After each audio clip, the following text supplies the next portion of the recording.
I was sitting by my dad's hospital bed. The doctors were coming in and out. He was in the late stages of a long-fought battle with cancer. It was so hard watching a man I had looked up to for most of my life suffer like that. There were many conversations with doctors in those days, and what we wanted to know the most was, what are the odds that he can beat this? Like, if they just gave us a number, somehow it would give us just a little bit of hope in what seemed like a hopeless situation. Well, today, we're going to spend some time in 2 Corinthians with a man named Paul who had faced some pretty hopeless situations himself. As he writes this letter to the church in Corinth, he shares with them the lessons that he learned when he faced a very serious problem. We pick it up in chapter 1, starting at verse 8.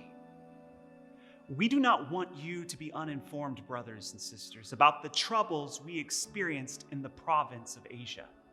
We were under great pressure, far beyond our ability to endure, so that we despaired of life itself.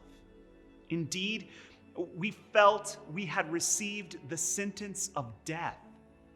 But this happened that we might not rely on ourselves, but on God, who raises the dead.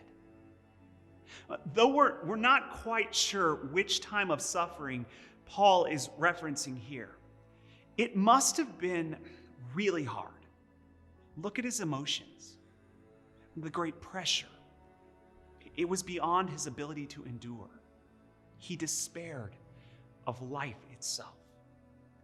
He felt an incredible weight, as if he had been given a death sentence. But as he reflected on this time of suffering, he noticed something incredible. God used this time to teach him something. And I believe that it's the same thing God teaches us in times of trial and uncertainty. Through affliction, we are taught to depend on God.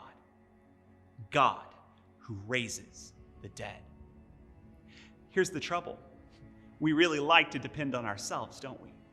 Our careers, our income, our health, they all give us this illusion that we can do it on our own. Even in the middle of a global pandemic, we look at the percentages, the mortality rates. We look to the odds to give us hope. But here's the truth in it all. The odds make terrible gods. When we face impossible situations, we are broken of any illusion that we can do it on our own. When we face the impossible, we either turn to despair or we turn to God. And here's the good news. We trust in a God who raises the dead.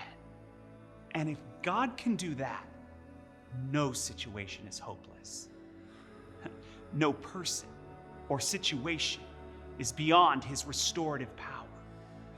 As we face impossible situations in our lives, in our workplaces, in our families, our church, we trust in a God who raises the dead.